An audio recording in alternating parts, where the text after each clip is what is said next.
So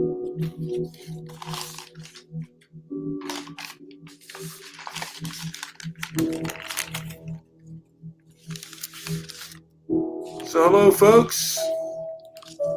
Those few people that are listening. I just wanted to, I guess I was kind of inspired to do this after listening to Malcolm Nance testify before Congress and downplay Antifa and calling them akin to sports rioters. I could be paraphrasing this incorrectly, but he basically said that Antifa is akin to sports rioters. And I kind of have some of my notes here.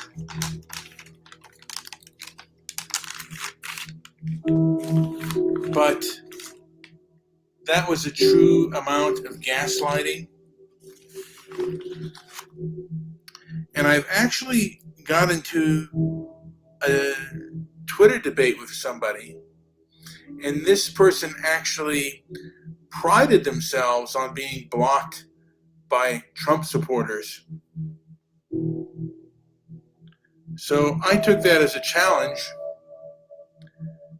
and I started to ask her a series of questions. And I pointed out that this person was gaslighting me. And to her credit, she admitted it. And she also admitted that she was very biased.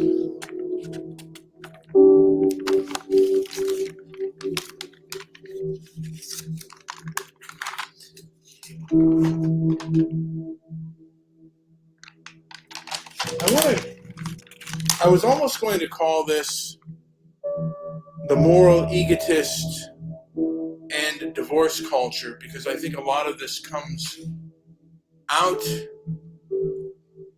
of divorce, because the moral egotists are kind of an all or nothing propagandist, and they will only see nuance when it benefits them. One of the examples, someone mentioned that the Proud Boys were fascist, and this person was from England. And I asked her about the grooming gangs of the UK,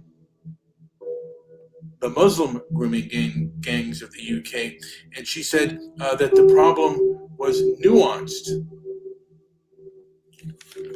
I found that kind of funny, that the problem of raping grooming gangs in the UK, that's a nuanced problem. But the Proud Boys, who have many different types of members, are not nuanced. It seems like a more cut and dry sort of thing. And I guess Malcolm Nance didn't even call Antifa nuanced. He called them akin to football rioters or sports rioters, like the kind of riots that happened after the Super Bowl and such. The things that happened in Portland with Antifa. I wonder if they'll do more in-depth analysis. If the conservative news media will do more in-depth analysis, comparing sports riots and these last summer Antifa BLM riots. Because perhaps Malcolm Nance is onto something. And I will do later on, I believe I will do a show on Malcolm Nance.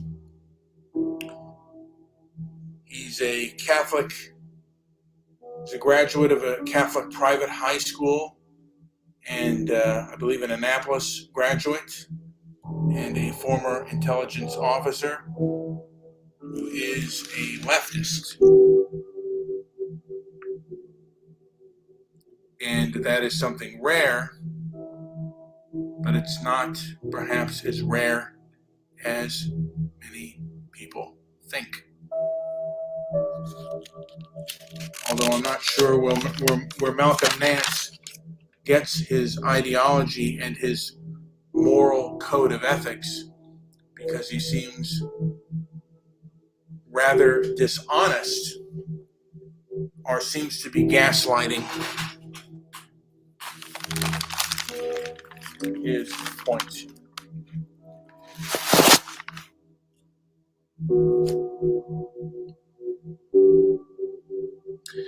I don't know if there could be any living with a moral egotist, since they do not have the spirit of compromise. People will continue to be ignorant of facts even when they're in front of them. Sometimes they will do this purposefully to upset or anger you. Just as that woman, the woman who was gaslighting me, did so on purpose and was purposely ignorant of facts because she didn't want to admit the faults of the left. She was so biased. And that is a problem. I'm going to turn down this music, or actually I'm going to just stop playing it for a sec and see if Joe has any response to what I'm saying. And I was going to talk a little bit about divorce culture and how, when you're raised by a single parent, there's not a lot of compromise with that single parent. They're the only adults, so you don't see them compromise. And I wonder, it's not fleshed out, but I wonder if that has a role to play in why this kind of moral authoritarianism is in play. Well, I can just say from my experience, I've never had the same drive for certain. Wait, how should I phrase it? I've never been willing to go to the crossroads to get certain things done in my life. You may recall the Robert Johnson song about the crossroads.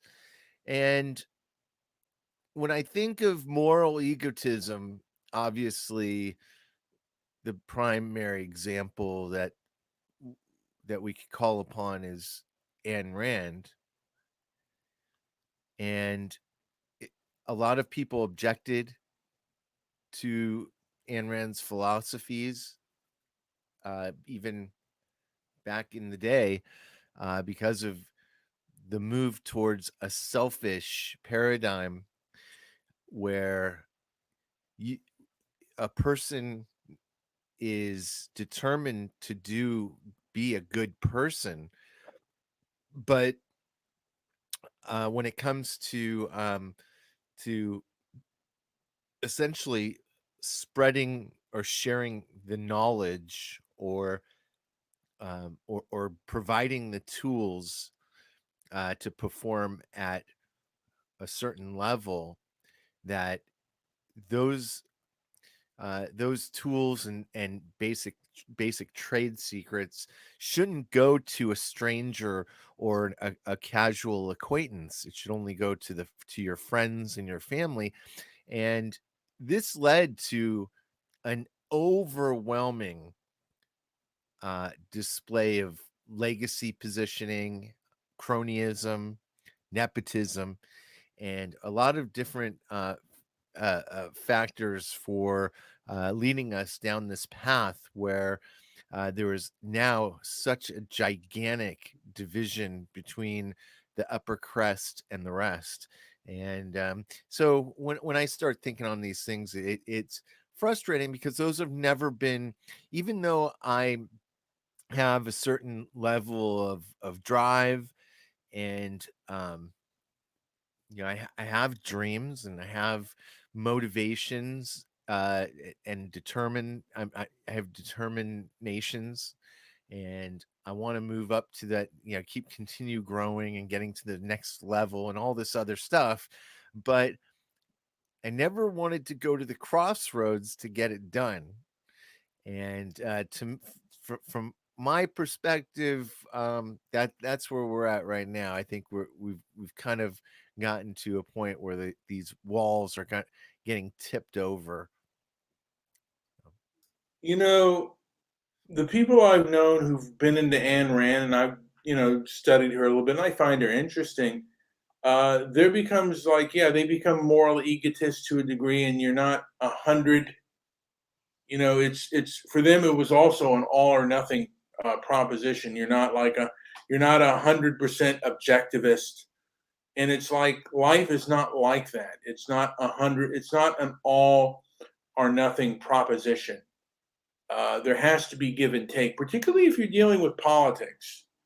There's not. You're not going to get everything you want, and a lot of things right now with cancel culture. Somebody says something that you don't agree with, and all of a sudden, and it's not the worst thing in the world, and all of a sudden you want to just erase that person off the planet. It just seems like we've gone to like extremes,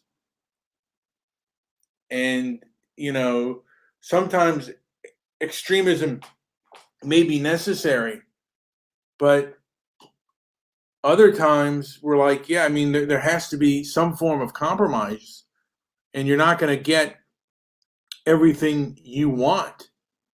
And I think to a degree, a lot of this has to do perhaps with the rise of single parenthood.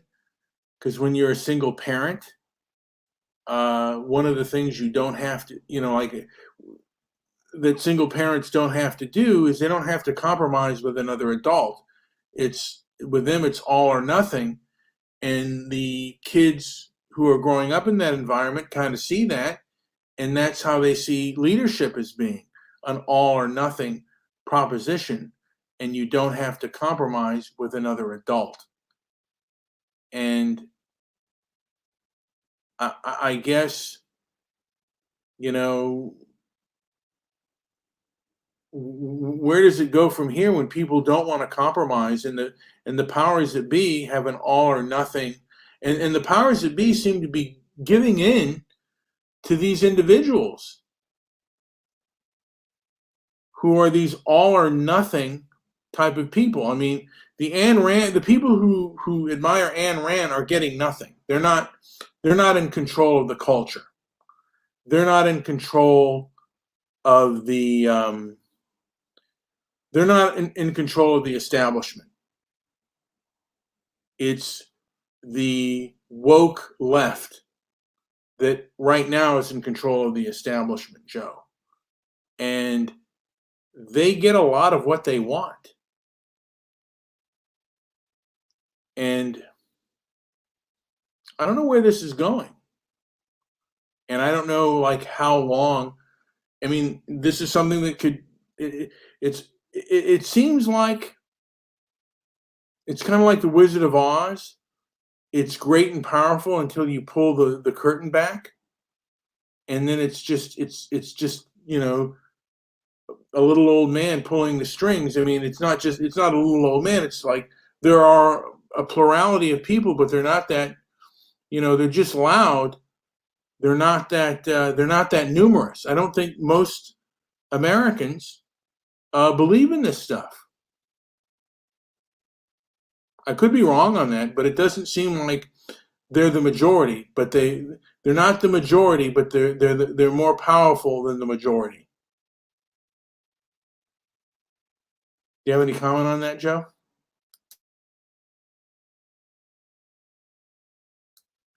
I don't know if Joe's computer isn't working or if he just doesn't have a comment on that. So, Could you maybe summarize that again?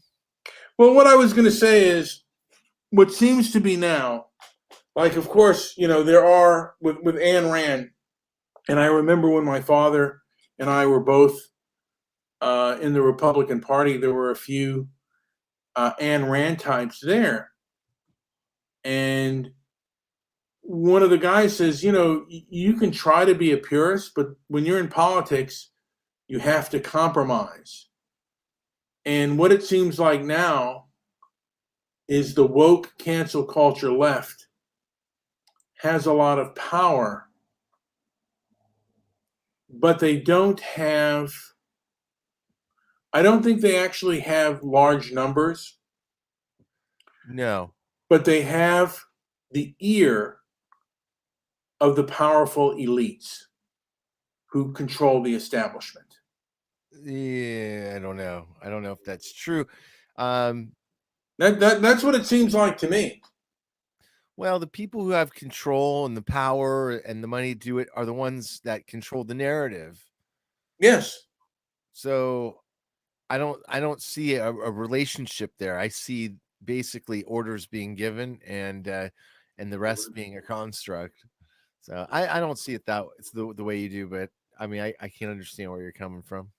Well, I mean, the way I see it is there are people who believe a certain narrative and they don't want that narrative to be questioned, and they will shut down any questions going forward, and they will punish the questioners. And if you make a statement, like any statements or questions you ask can result in very severe and very harsh punishment. Particularly, I mean, economic punishment at best, and physical punishment at worst, because some of them are absolutely unhinged lunatics, and they believe themselves to be correct. And it is kind of a dangerous, to me, it seems like that it's kind of a dangerous time that we're living in when debate is considered dangerous and information is considered too dangerous for the masses. And this is on all fronts, whether it be legal, economic, and health, and what is best for our health, what is best for our social welfare. These things used to be debated vigorously, or seemed like they were debated vigorously. And now that the commons have a place for the public square, they want to shut down the commons. They think there are people that rose up that are too dangerous to be heard from.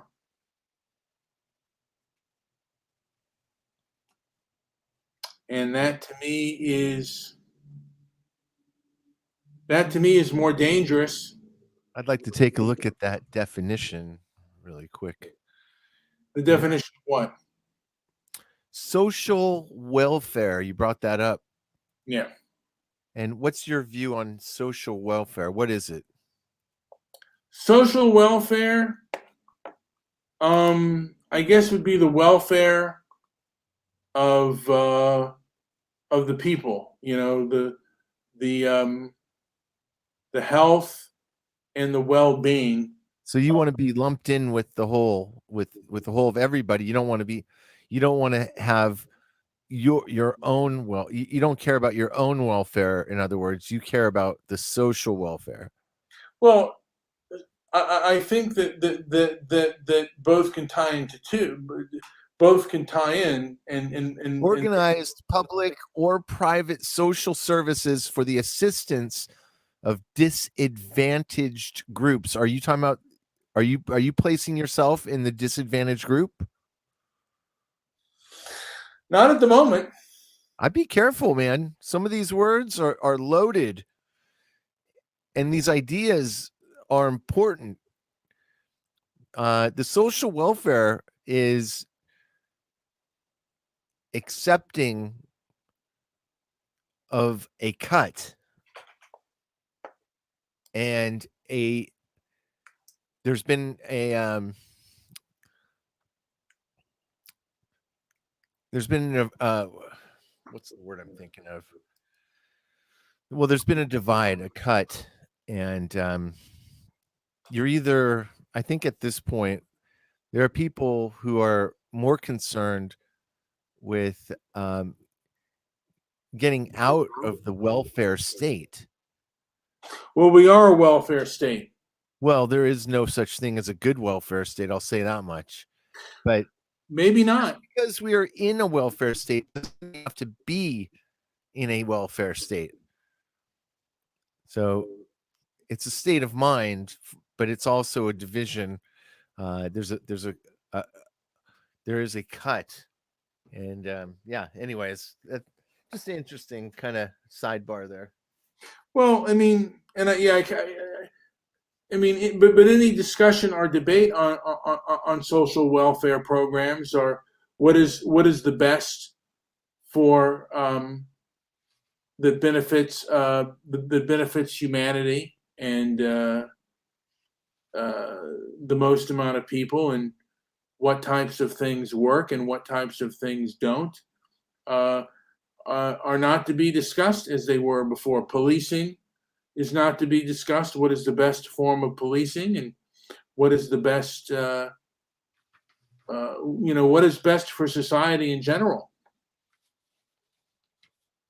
Pretty soon, these things will not be able to be discussed openly and honestly. And I perhaps should have, I had my own definition, but I shouldn't have done that about social welfare, or the social the social well-being. And I should rephrase the social well-being of society. I mean, of course, if you want to, you can go live in the woods. But what does the social well-being have to do with you or me? I'm not sure where you're going. I'm not part of that. I don't count myself as part of the social welfare. Do you, nothing to do with it. how about the social, the well-being of society? Do you count yourself as part of the society? I don't. I consider every person is their own person, and anything less is basically communism.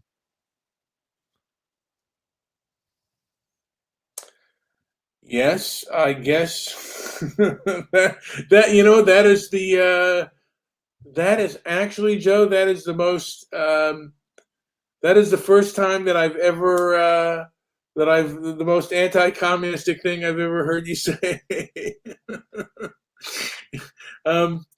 Yeah, I guess that can be true, but we certainly do live within society, and we do live. I mean, there are things that I enjoy doing. I like to go to the movies, and I want to see movies that don't have messages that are dishonest and dishonest the way they are today. And even if it is a completely capitalistic system, which I don't think is ever going to happen, I think we have to depend on the grocery stores, and the grocery stores work within our government, and they work within the law, and they have laws that are forced upon us, whether we like it or not. You can say you can fight the government, and you can fight this, and you can fight that, but there are some things you're not going to win. You might some things you have to give in. Other things are worth fighting for. And what are those? I just, for me, Joe, I just fought. I almost ordered from Dunkin' Donuts, and I was going to get 6 of them, like 6 glazed and 6 chocolate. Damn, that's a big mistake. But yeah, go on. And I fought the urge. Oh, good. For now, anyway. I don't know how long this alcoholic of sugar can last, but I did. Maybe think in terms of 4 instead of 6. Yeah, but they come in six, and what am I going to do? Throw them away or give them to a homeless person? I don't think so. They're not getting my donuts, but yeah. But I really wanted those donuts, and I said nope, I'm not going to do it. So, and I had just a little glass of vinegar to to stop that from going.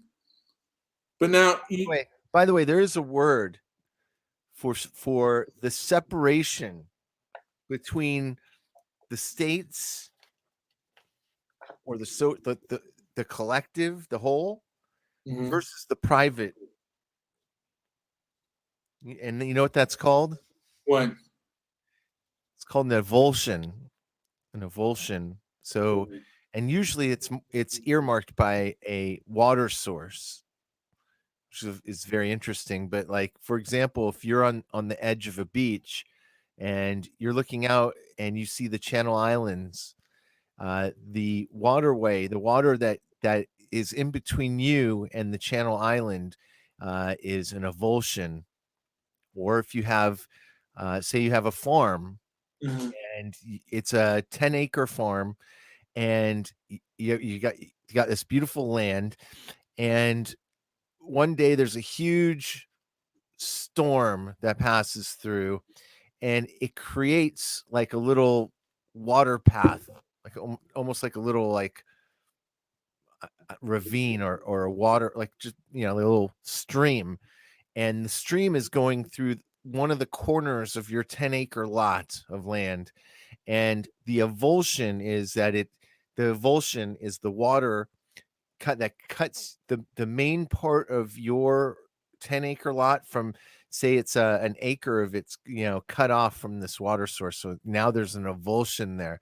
Well, the same concept works when it comes to um, the collective, the whole, and that's all kind of covered up in legalese and words that are very interesting. But I just thought, I was just thinking about that when you were talking about social welfare earlier. Well, I mean, again, we are a welfare state. Whether we like it or not, taxes are taken by force, and that's not going to change. People are not, and people are not going to vote to end welfare. Social Security is not going to end, um, and also wealth, like welfare is not going to end either. That's not going to happen. And right now we are under a pandemic. People are forced to wear a mask. I think the majority of Americans are in favor of mask laws. Some of them may be even in favor of lockdowns. I guess, and there are Americans who say, my rights don't end because there is a pandemic. My rights continue regardless of what happens. And we have had pandemics before. We've had cholera, we've had smallpox, and our constitutional rights did not end when these things happened. And do our constitutional rights end? Or is it worth it giving up our constitutional rights for safety? And is it effective? I don't really know. And are our First Amendment rights a right to an open platform? Is that okay to take away as well? I guess it was Brian Stelter who said, freedom of speech does not mean freedom of reach. And I thought that was the most egotistical, self-centered thing I'd ever heard a reporter say. You don't think that I have the right, or other common people don't have the right to try to reach as many people as they possibly can. It's only for you, the elite. You know what's right. You know what's good. And that's what our elites are telling us right now. That these social platforms, they're not meant. People aren't meant to speak their mind. Watch what you say, and it's done by, in my opinion, moral egotists who think they know what is right for everyone. Wear your mask, wash your hands, defund the police, let the mob handle it, and however the mob acts, they're not that bad. Oh, so we have political Woodstock in the house. Maybe I'll give her a quick invite if she has anything to add.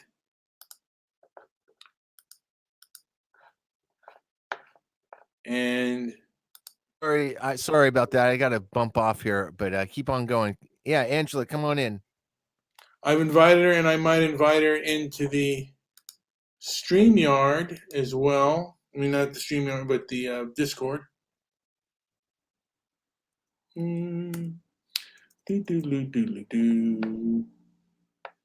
Oh, shoot. Where is this thing?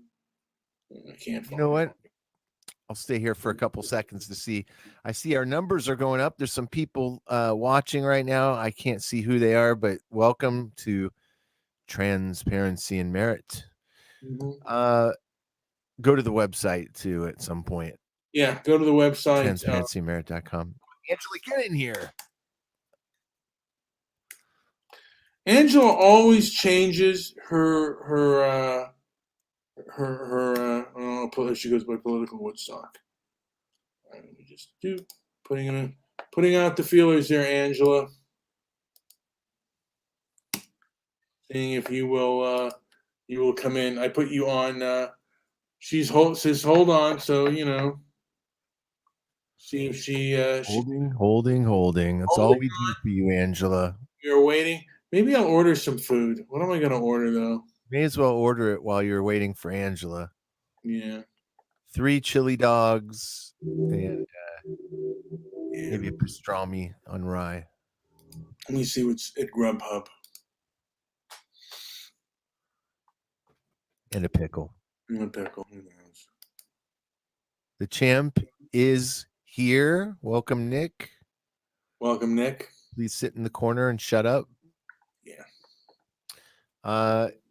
So what do we got here? Monday night. Was there any kind of interesting news today? No, you know what? Well, I mean, today's the day after President Trump made his speech. And I guess there were people who were, happy about what he said or what he didn't say. I think today I'll have the spaghetti bolognese with the extra bolognese sauce. All right. There's Nick. All right. I got to run out of here. All right. I will. You know what? I'm just going to wrap it up. And, well, folks, I'm kind of going to wrap this up here. Not a lot to add. I don't know if anybody got anything out of this. But I don't know if I want to, wait too long because then it'll just be a lot of dead air. And I won't be able to, I'll just be here bloviating. But this was more a response of Andy No and Malcolm Nance. I believe that Malcolm Nance is a major gaslighter as far as domestic terrorism is concerned. And I think a thing to do is to really investigate what is going on as far as this, what he sees as domestic terrorism is, I guess you would call white supremacist or white nationalist groups, and maybe that's true. You know what? I'm going to bite my word, and we do have Political Woodstock in the house, so I'm going to put her on. Hello, hello, hello. Political This is Angela. This is Angela of Political Woodstock. Yes. So we are both here. Now, Angela, what do you know who Andy No is? I know a few Andys. Well, Andy No is a Vietnamese. He's a Vietnamese descent. No. And he was beaten up in Portland by Antifa. Well, what was Andy doing?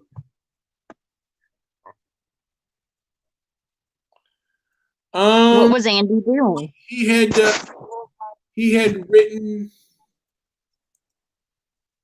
had written articles about Antifa and basically said, you know, what they were doing and stuff.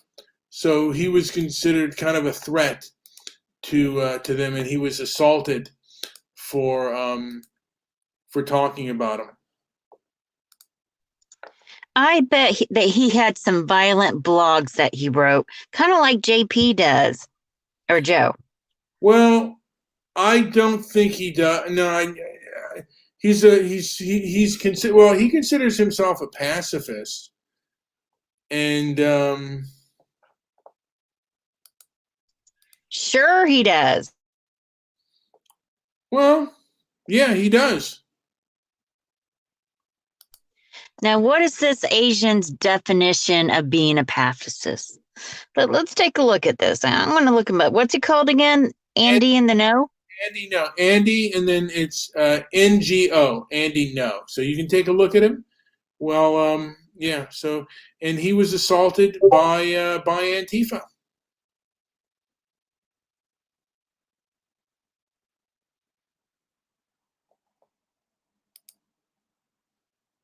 See, right there, it says he's a conservative.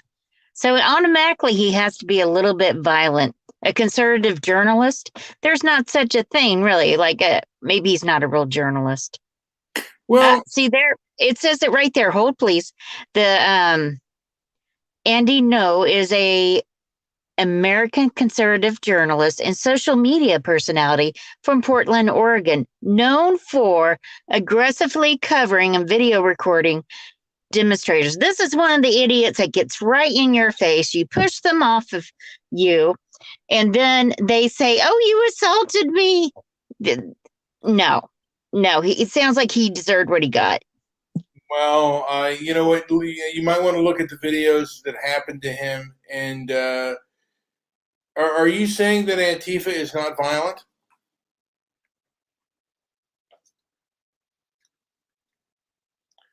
Angela? Hold on. Sorry. I was trying to maneuver things, and I've had to go on to the garage because I don't want to wake the house up. So you have no idea. For Antifa, for different factions of Antifa, I would definitely say that they are violent. They are organized. That I know for a fact. The Antifa over in Seattle, I would consider more aggressive and more violent. It sounds like we've had two factions come against each other, and you can only take so much from a guy like Andy. I mean, really? Are you really turning liberal and feeling bad for the guy? Well, I'm not turning liberal and feeling bad for the guy. Antifa is the one that that doesn't really practice the non-aggression principle, and it's usually Antifa that is that is aggressive, that begins with the physical aggression. And the same thing with BLM. They are usually the ones that start with the physical aggression. Now, Political Woodstock has just left our page. I don't know why. Maybe she will come back. Maybe she's maneuvering things around. But when the Proud Boys and Antifa meet up, on average, it is Antifa that initiates force. And the Proud Boys began because they were assaulting conservatives and Trump supporters. That, from my understanding, is why the Proud Boys began in the first place. Now, Angela said to hold on, and I am holding on, and I don't know where she's gone. I will give it a few moments. She is back. Political Woodstock is back. Okay. Hello. Yeah. So I summarized to say that the Proud Boys came about, from my understanding, as a response to Antifa. And Antifa, on average, is the ones that initiate force. Would you agree with that? Again, it depends on region. If you're talking about Seattle, I would almost always say that Antifa initiated contact or whatever that happened. But like in some of the southern states, not so much, but they're becoming more aggressive, as I experienced back in, was that September? One of them threw me in front of an oncoming truck, and they were using Antifa type tactics. These were self-style protesters that did not know what they were doing at all. So that's a more complicated answer. Depending on the region and the area, I can't really say yes or no on that or give a definitive answer because it's a big group. Concluded. Well, it does seem that leftist groups are far more protected by the establishment than conservatives groups, especially now. Nope. I disagree with you. Because of this, we had the media protecting the Black Lives Matter. When it comes down to it, to arrests and all that, it shows that they're being held accountable. And there's some crimes that have not been caught as of yet. So, but yeah, I'm kind of pissed off right now, Brian. I'm really mad. I mean, Trump talking like he had the election stolen from him. That was just yesterday, like 13, 14 hours ago. What the hell was he thinking? I hope that's a okay word to say. I'm frustrated with it all. It's all a lie. And that's one thing I'll agree with JP on, that most of what we see in our reality is a lie. That we need to get back to the frequencies. I mean, there's a lot of stuff we could get done. What do you think? I think that, I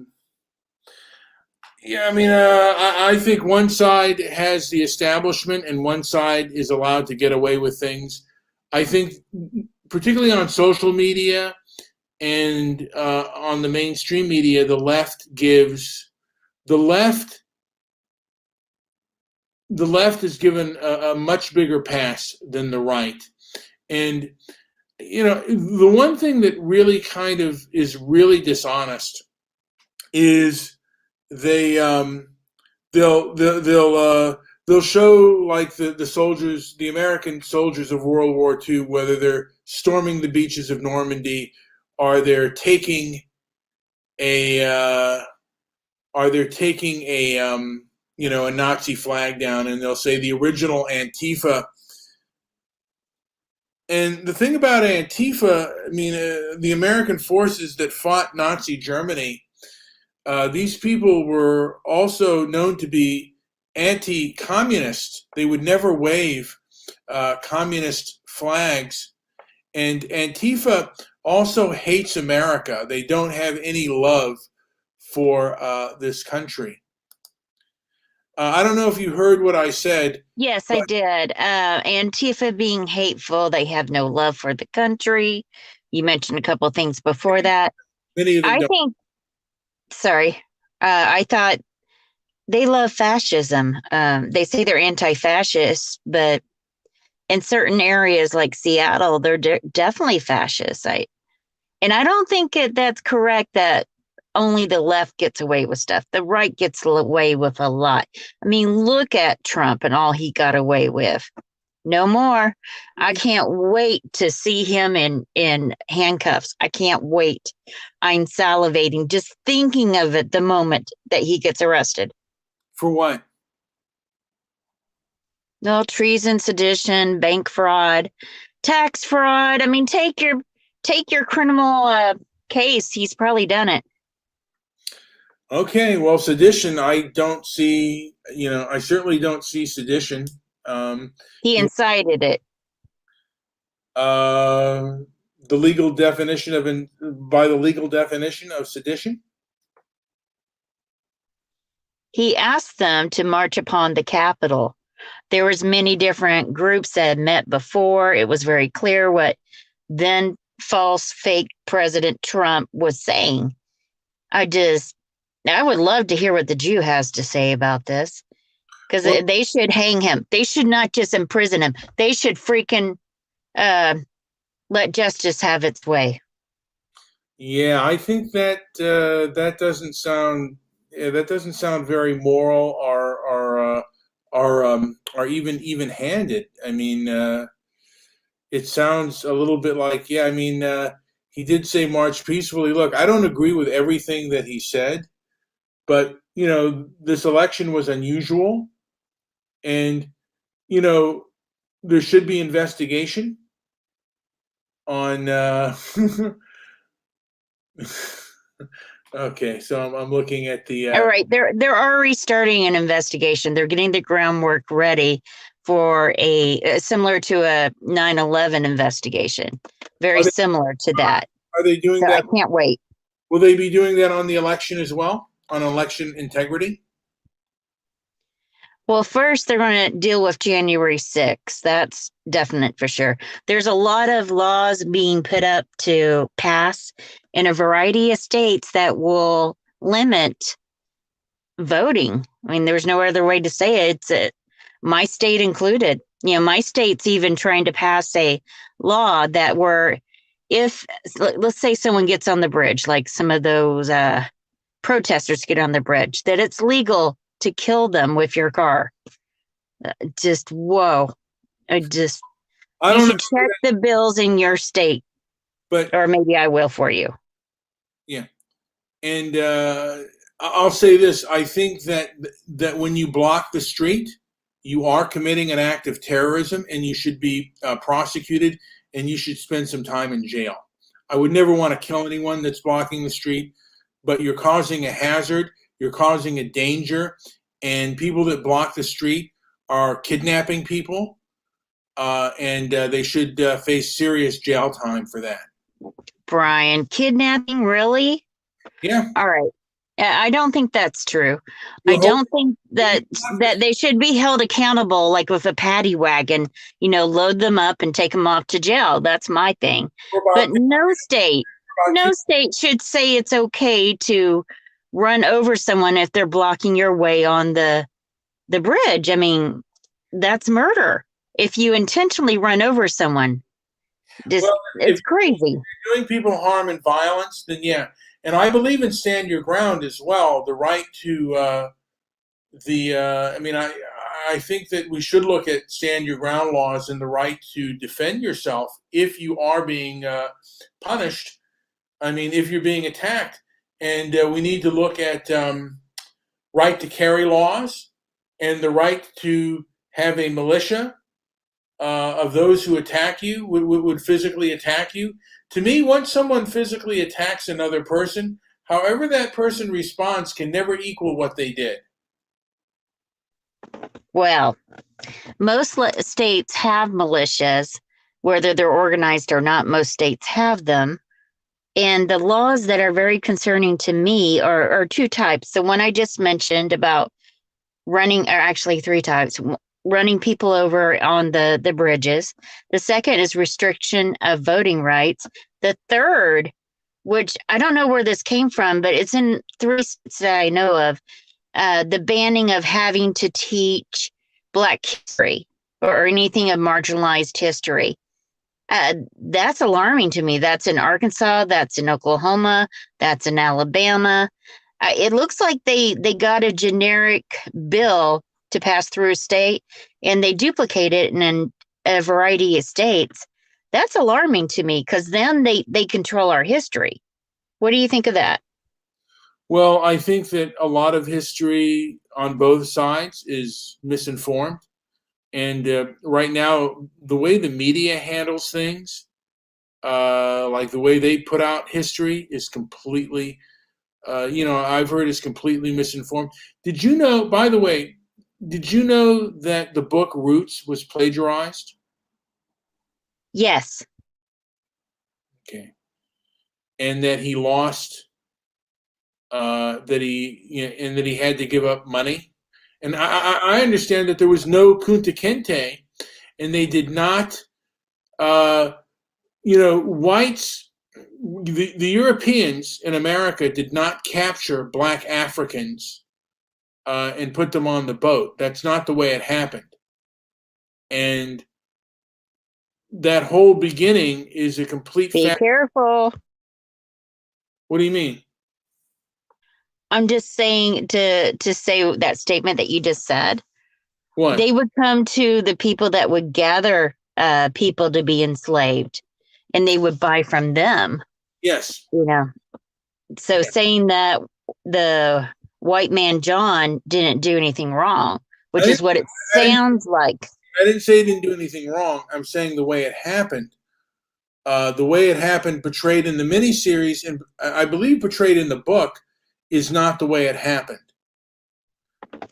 Some of his characters, it shows in the movie that they're based on people in his family. I forget how it states it, so that it's not an exact retelling of the story.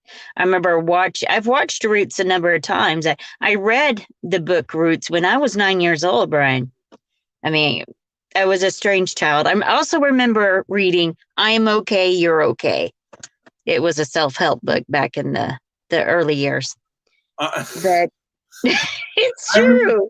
You know what? I remember there was a takeoff on that book. It was said, "I'm okay, but you need serious therapy." But what was I going to say on that? Roots. Yeah, Roots. Yeah, I mean, Roots denies the Africans that sold the other Africans and the Arab middlemen that were there, and it was. It kind of changed things as far as, I think it kind of changed things as far as race relations were concerned. And if you're going to do a thing on slavery, you have to do it, I think, in an honest and truthful manner, and realize that the people that participated in that are not alive today, and that slavery was a worldwide practice, along with child brides, also a worldwide practice. I mean, there were many things that were that were practiced worldwide that are not practiced today.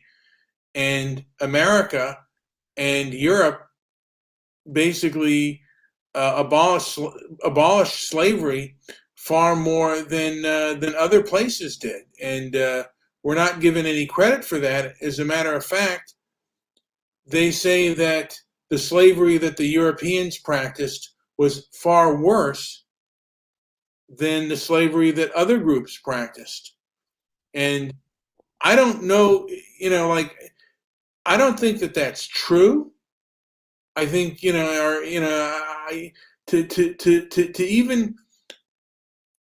even make that statement, and I don't see much debate on that. Like how bad was American slavery as opposed to Egyptian slavery or Arab slavery or Chinese, our Chinese slavery?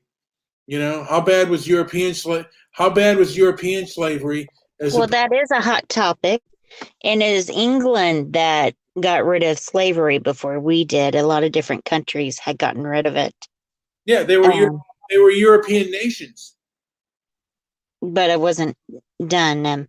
But society or culture's mores will change from place to place. We still have slavery. We still have human trafficking. We have more people that are being human trafficked than we ever did back in the 1800s. Well, So I don't, go ahead. and that's also an argument for debate. Like what type of people are being human trafficked. This isn't something that is accepted by law. It is illegal. Slavery, when it was practiced in America, was legal. Now they say the 13th Amendment and people being jailed Right. is the same thing as slavery. I call It's bunk. very similar. It's very similar. If you And I think the 13th is a really good documentary to watch. In a lot of states, you lose your ability to vote, to be a citizen, if you're imprisoned. In different states, they have this thing that says, "Are you paperless?" Meaning, like you don't see a parole officer, you're done with paying all your fines, like you're clear of any paper to do with jail or prison. And those people can vote, but not always in every state. And they tell them that they can't vote, and oh my God, the deception, just it's bad. It's just really bad. well, But these are good topics. yeah. Well, the thing is, slavery is involuntary. It didn't matter what you did to become a slave, but to become a prisoner and to go to jail, on average, you did something wrong. You broke the law. No, not in all cases. And you know that's the truth. You know it's the truth. How many cases have I worked on where they've gotten out of jail after being convicted of murder for 17 years? You know, it's hard to bring justice forth. Very And a few. lot of people do a cop out, a plea agreement. Very on average. I've worked with attorneys. I have attorneys in my family, and I've known criminal attorneys, and they said point blank, for the most part, if you're defending someone who's like a criminal case, on average, they're more than likely they're guilty. If Now, wait a minute. they go to You live in a different world, Brian. You live in California. Right now, I'm in Oklahoma, where we're number one in the world for female incarceration. are they It's African Americans are 8% of our population. That's man and female. And they account for the women, 70% of the women that are incarcerated. There's something wrong with the numbers and how they gathered them up. But what a great topic. are they guilty? You think All right. you This one case I know about. This is a good example. Her husband and this other man were fighting. It was outside of a trailer, no less, and had some land. I've heard a lot about this case. And this lady is trying to get them to stop. She's small, they're big. And so she calls 911, they're having a fight. Please come fast as you can, yada, yada, yada. And he kills the man. It's sad, tragic. He chose to do that. He gets less time than she does. They said that she should have been able to stop the fight. This little woman. She's like 5'2", 5'3". She's short. There's no way. And her case, sadly, is not an exception. That happens a lot. If you witness abuse and you don't stop it, you get sent to jail in the state of Oklahoma. You know what? Before I make a judgment on that, I'd like to see it. I just kind of know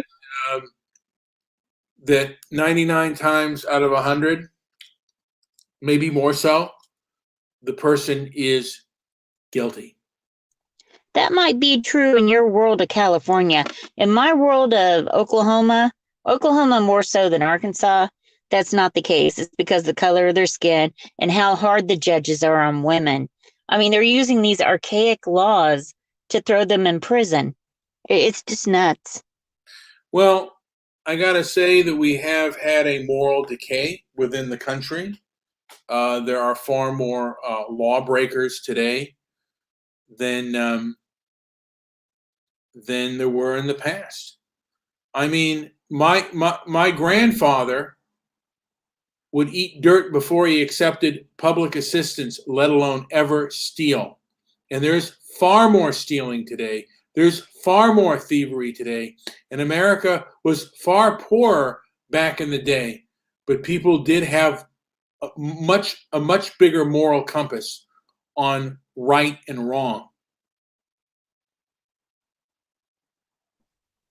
Well, I would say that people had smaller stomachs as well. And I hear what you're saying, but I think the problem is with the extreme conservatives, conservative people. You know what? I remember buying a bike lock for my bike, and my dad said I never needed one of those. You could put your bike out, and no one would take it. Today, you leave your bike out, and there is someone who will just hop on it and take it like it's theirs. Now I got a question. Did your dad grow up in LA? He grew up in LA. Well, it's changed a lot since he was young, correct? He's dead now, but I mean, when he was young in the 50s, yeah, and you didn't steal. I mean, stealing, you were considered, if you were a thief, you were a disgrace. You were scum. And that was not only in California. It was in Oklahoma. It was throughout the nation. If you stole, no matter what your race, you were considered scum. That's not true. In Native American tribes, it was acceptable way of surviving. For some marginalized communities, it was acceptable, which was a shock to me. It was really a shock. Well, but LA is very dangerous now. You got a lot of homeless there you're not taking care of. You guys don't even have enough vaccinations there. I mean, you need to whip your city into shape. Well, there's a lot of problems. And someone said run for office. Yeah. I would help you. In LA, I wouldn't. Sure. I'm too conservative. I couldn't make it as dog catcher. But the school board, that's where you need to start, Brian. We'll look at the school board. I'll take a look at it in the next couple of days. Oh, my heavens. Who is this person? All right. But, yeah, I mean, there may have been a few minority cultures, but that wasn't the mainstream. And even if you were poor, stealing was not acceptable. Even if you were hungry, stealing was not acceptable. You would, I mean, the belief, like I said, my grandfather would eat dirt before he accepted public assistance, let alone stealing. He thought, and this was people of his generation, you were scum. You die first. You die first. If you can't make it, if you have to accept public assistance, let alone steal, die first. That was his belief. That was one person's belief system. Marginalized communities have been different. That was a lot of people's. That was a lot of people's death before dishonor. It was dishonorable. No, I know that, and I know that this country used to be mainly white. That's not true today. Well, I mean, but it's not wrong. It's not wrong. I mean, the Japanese. I'm saying it's wrong because marginalized communities, even back in the 50s, saw stealing as a way to survive. That's just the facts. The Japanese also dishonorable. Put the blade in your gut before you do something like that.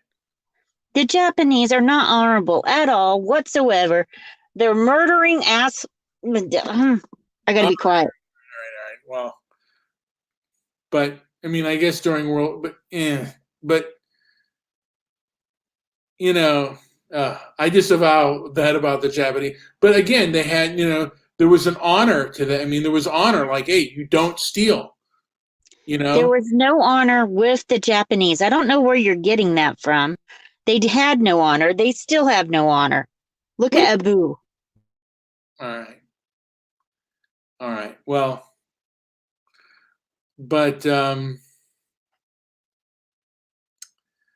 I said, there was, there was. To me, I'd rather live in a society that does not value stealing, that does not value, that values honor. I mean, look, it's one thing if you're hungry, but there's no reason to steal a bike. There's no reason to steal a car. And most Then leave LA. Leave it. Yeah, you're right. No, you're right. But there's no reason to steal those things. And people aren't stealing because of hunger.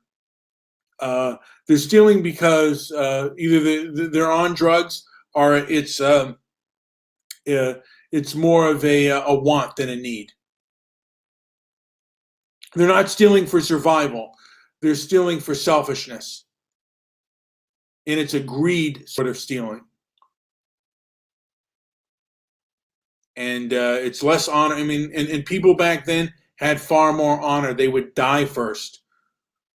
My grandfather worked from sunup to sundown in very limited money, and this was during the Depression. Okay, good. I can hear you now.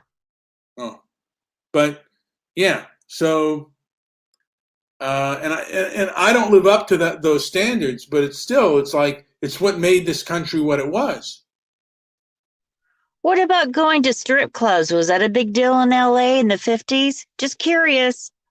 No, of course. I've always said I don't live up to the standards. I don't live up to those standards. I don't live up to the standards of the back in the day. I certainly don't. But would you try now? Yeah. Let me ask you this: have you ever stolen? Have I ever stolen? I took some little gum things from the grocery store when I was about 5 or 6, and I was mortified. My mother marched me back in there, and I had to give them back. And that's a hard thing for me to do. But if I had to, I think I would. Yeah, I mean, it's one thing if you have to, and it's one thing if it's for your children, but it's another thing the way people steal today. And, like you were a kid, but as an adult, as an adolescent, I mean, as a child. Oh, I took a tube of lipstick and I felt so guilty. It was a weird type of lipstick. And, I felt so bad about that. I had nightmares about it. And, I think that's the only time I really shoplift, other than the time I was 4 or 5. Yeah, and it's wrong, and it's not honorable. And it seems like our culture's been kind of okay with stealing to a degree, and okay with thievery, and okay with immoral behavior that we weren't back in the day. And I guess it's kind of sad that we hold the degenerate up to high standards, and not the person who's victimized by the degenerate criminal. Well, if you want things to change, you need to run for office. Yeah, you might be right. Anyway, and I bet there's a lot of people in LA that feel the same way you do. They just don't express it. Yeah. I see that my food has arrived from Grubhub. So Well, thank you for having me on here. Ladies and gentlemen, if you agree more with Brian, please leave him a comment. If you agree more with me, please leave a comment. We'd like to hear or see what you have to say, some feedback on what his show is about. Thank you. So he has gotten his food. I'll let him conclude. Thank you so much for being a part of my show. And I got a little bit, maybe a little bit heated, but I try not to be. I try for the Stoic calm. But Rage. rage. That's not always possible, but we are seeing the day of the degenerate. Looks to me anyway. Hold And on, I got one more thing to say. If you want me to make him rage, then leave a comment and I'll remember that the next show. there we go. And yeah, leave a comment if you want me to cover any topics. I don't get that many listeners, so and that's okay. But I just want to say that I guess we're seeing, to me, a lot of gaslighting out there with groups like Antifa and BLM. They said that they were trained Marxists, and is that really a good thing? And is there a place for law and order and decency and morality? I've always said that there are groups, not only in America but in the world, that had such a thing of honor that they would stick the blade deep into their abdomen and twist before they did something that they considered to be dishonorable. And now we have a culture that complains, and we want to defend the degenerate and champion the degenerate and the moral egotist, the cancel culture moral egotist. This is what we're living under today. And I'm laughing at, yeah. Why am I laughing about that? That is so silly. I'm back to my Mr. Midnight movie days with. Oh God. Okay. So you know what? Visit our Transparency and Merit. You know, it's good to laugh. It's good to have funny things being said, because it kind of breaks things up and Stoics can laugh. So, guys, try to be pleasant with one another. And yes. Anyway, this is Brian with Transparency and Merit. I had Joe and I had Angela on from Political Woodstock, and visit our website, transparencyandmerit.com, and like and subscribe and leave a comment down below. Thank you for listening.